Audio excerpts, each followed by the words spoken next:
pembelajaran ada kata kata yang bilang kata tak kenal maka tak sayang. Sebelum kita memulai pembelajaran, saya minta kepada anak-anak untuk memperkenalkan diri kalian masing-masing. Mulai dari sisi kanan.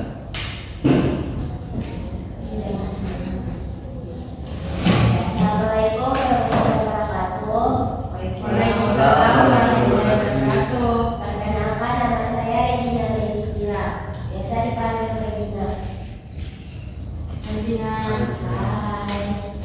Assalamualaikum warahmatullahi wabarakatuh. Selamat pagi. Perkenalkan, nama saya Suliati Umau, biasa disapa Yati. Saya di sini sebagai petugas.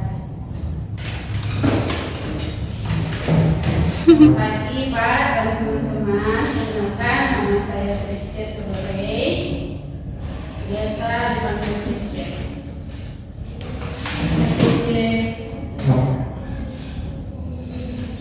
Selamat pagi semua. Perkenalkan, nama saya Yusra Septenus, biasa dipanggil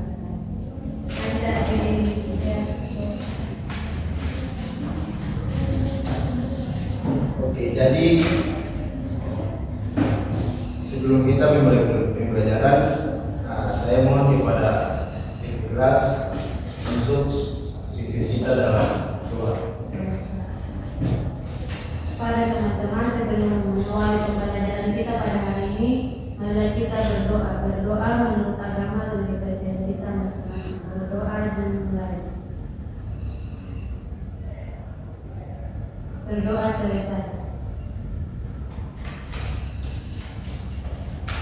Oke, jadi hari ini kita akan belajar tentang penawaran. Jadi berharap kepada anak-anak sekalian untuk memperhatikan apa yang akan Bapak sampaikan karena materi ini sangat penting. Materi ini sangat penting. Materi ini juga akan berdampak pada kehidupan sehari-hari anak-anak. Jadi berharap anak-anak bisa memperhatikan. Jadi sebelum kita memulai,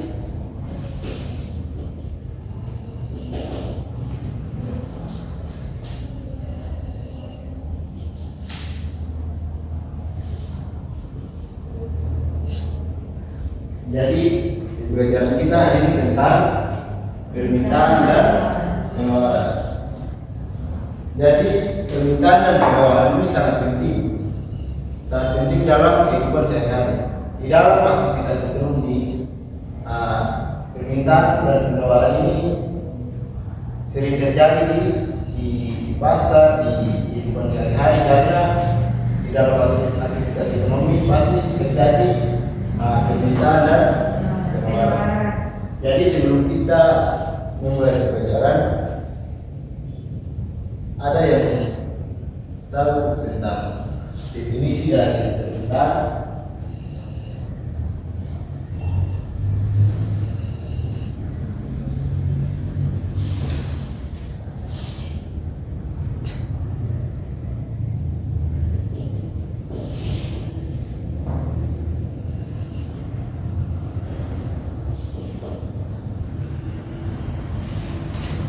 Jadi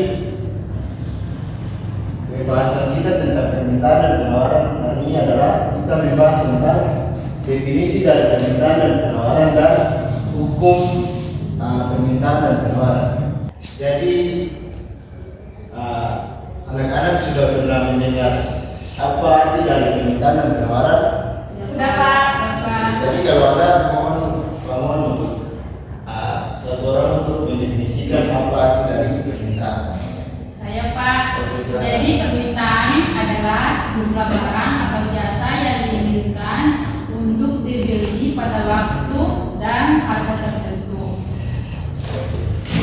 Jadi itu betul sekali. Di sini Pak akan coba untuk melengkapi apa yang teman kalian sampaikan. Jadi permintaan adalah aktivitas ekonomi yang dilakukan oleh konsumen atau pembeli untuk memenuhi kebutuhan barang dan jasa mereka. Jadi permintaan adalah aktivitas ekonomi yang dilakukan oleh pembeli atau konsumen untuk memenuhi kebutuhan barang dan jasa mereka. Jadi permintaan adalah aktivitas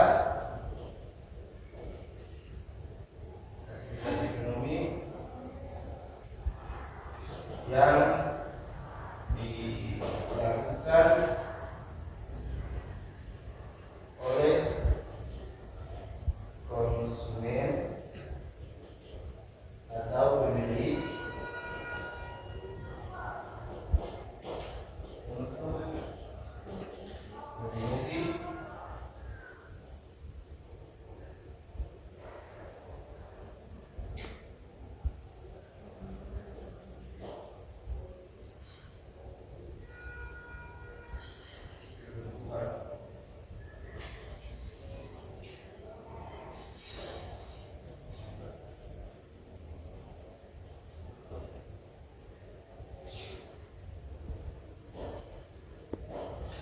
Jadi permintaan adalah aktivitas ekonomi yang dilakukan oleh konsumen atau pembeli untuk memenuhi kebutuhan barang dan jasa. Sedangkan penawaran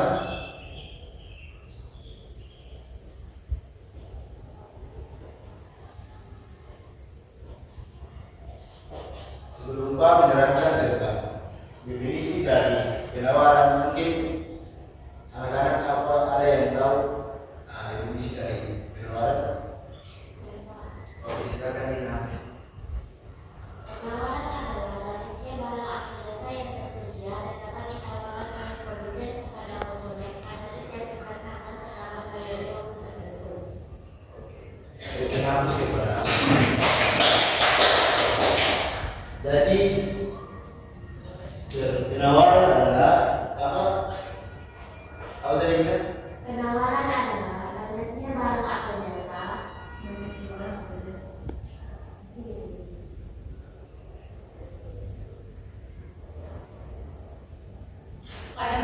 Cen. Oke. Jadi apa yang teman kalian jawab tadi itu sudah benar. Sebenarnya permintaan dan penawaran, definisi dari penawaran sama saja dengan ini. Jadi penawaran adalah aktivitas ekonomi yang dilakukan oleh penjual untuk menawarkan barang atau jasa yang mereka tawarkan. Aktivitas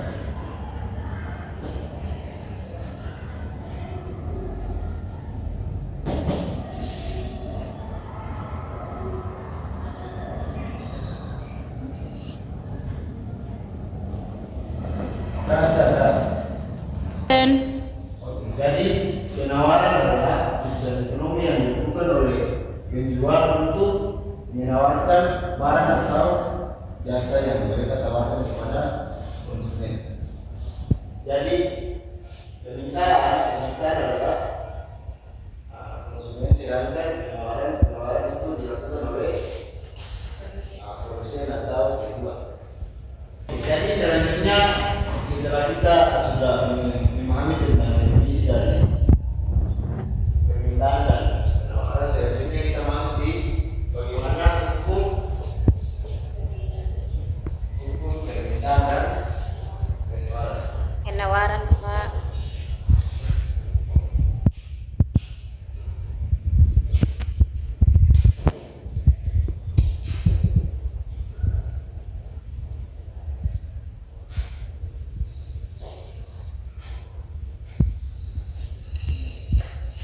Ada yang sudah pernah mendengar hukum dari permintaan atau penawaran? Saya Pak. Oke, ya, silakan. Pak, hukum permintaan itu berbunyi jika harga barang naik, maka jumlah barang yang diminta akan turun. Sebaliknya, jika harga barang turun, maka jumlah barang yang diminta akan meningkat. Oke, benar sekali. Pikir hapus untuk. Jadi permintaan adalah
barang yang diminta akan turun. Sebaliknya begitu ya.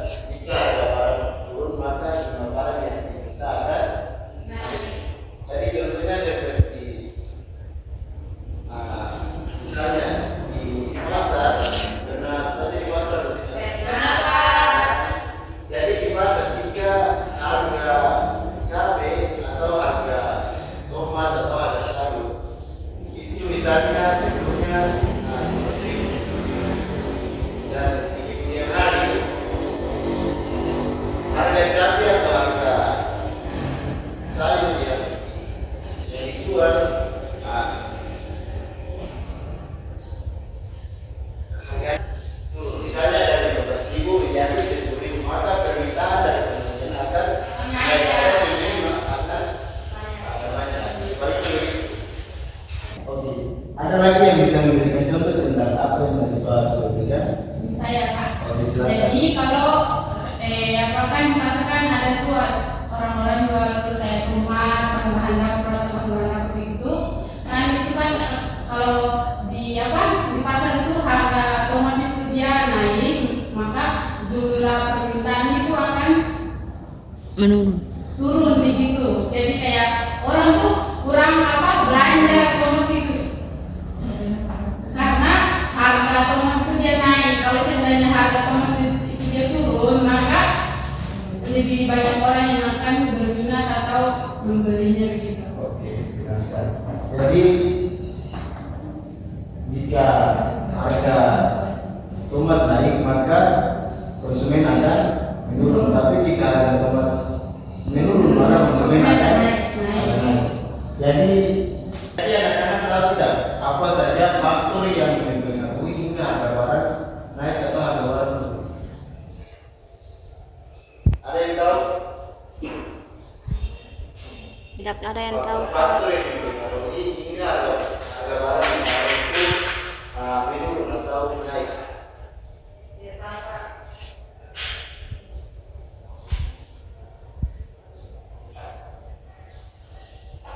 Jadi ada beberapa faktor yang tahu. Kalau harga barang naik itu dapat dipengaruhi oleh beberapa faktor, di antara itu ada permintaan, penawaran atau terdapat pada kualitas barang tersebut. Yang kedua itu kemajuan teknologi dan kondisi iklim. Oke. Jadi benar sekali apa yang teman-teman sampaikan.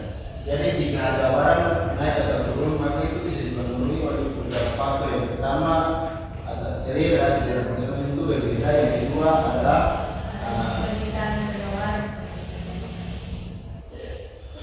jadi faktor-faktor yang mempengaruhi harga barang itu turun atau naik itu contohnya seperti selera konsumen.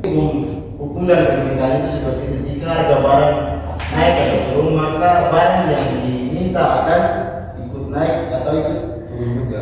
Jadi hukum permintaan sudah bisa dipahami. Selanjutnya hukum penawaran. Ada yang kita hukum dari penawaran. Ada tidak? Saya Pak. Oke, silakan. Hukum penawaran adalah mempertimbangkan faktor-faktor yang mempengaruhi produsen saat menawarkan barang atau jasa kepada konsumen. Bunyi hukum penawaran adalah jika harga naik, penawaran meningkat, sehingga jika harga turun, maka penawaran juga akan turun. Oke. Benar sekali. Berikan aku semua.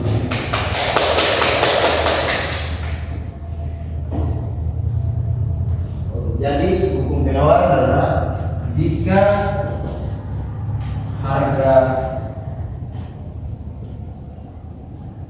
harga barang naik maka jumlah barang yang ditawarkan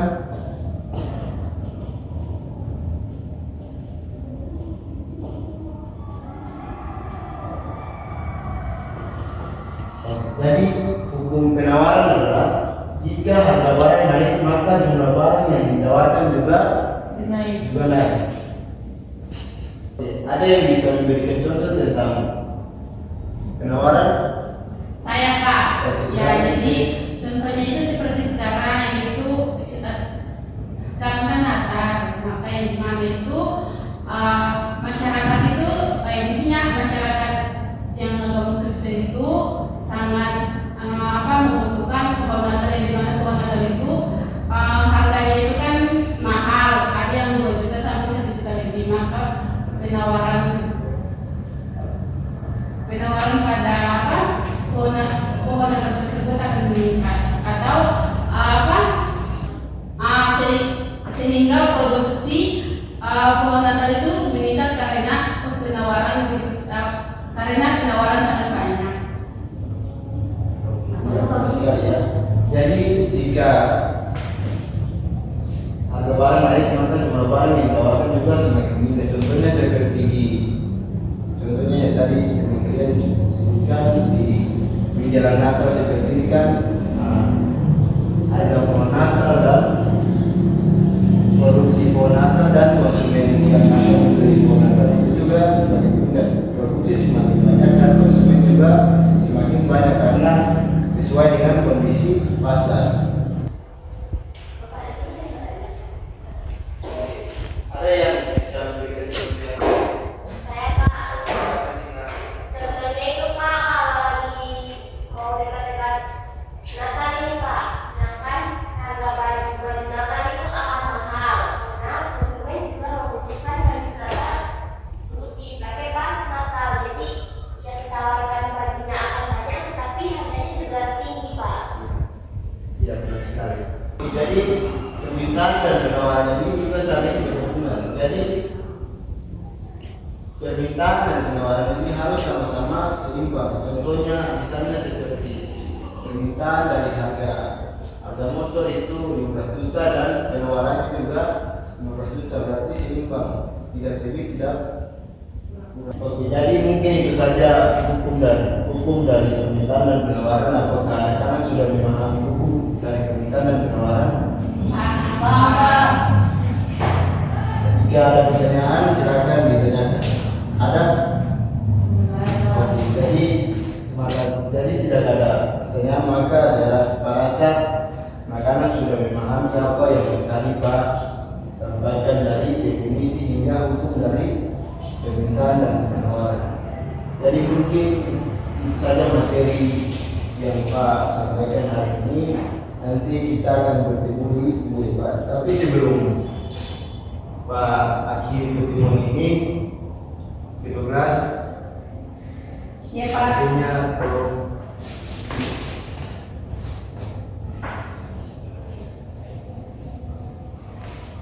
Oke, sebelum mengakhiri pertemuan, Pak ingin absen dulu. Regina, Hadir Pak. Suryati, Hadir Pak. Ice, Hadir Pak. Santi, Hadir Pak. Setia. Sakit Pak. Di hari ini kita masuk Pak. Baik, jadi hanya 5 orang di kelas ini ya. Iya Pak. Satu sakit tinggal 4 orang. Oke. Sebelum Pak keluar, Pak ingin memberikan tugas kepada kalian dan tugas ini akan dikumpulkan minggu depan. Jadi tugas yang Pak berikan adalah berikan definisi tentang permintaan dan penawaran dan contoh kasus yang terjadi di pasar dan di kehidupan sehari-hari anak-anak tentang hukum dari permintaan dan penawaran.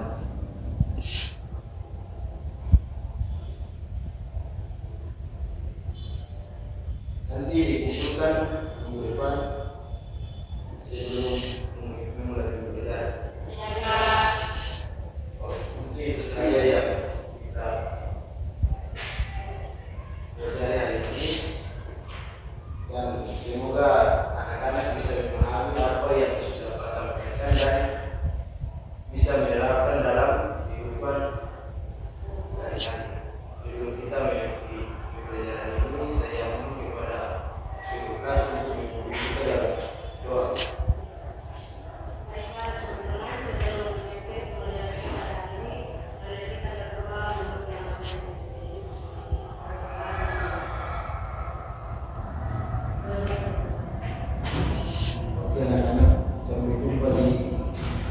dulu, Pak. Baik, Oke, terima Pak. kasih.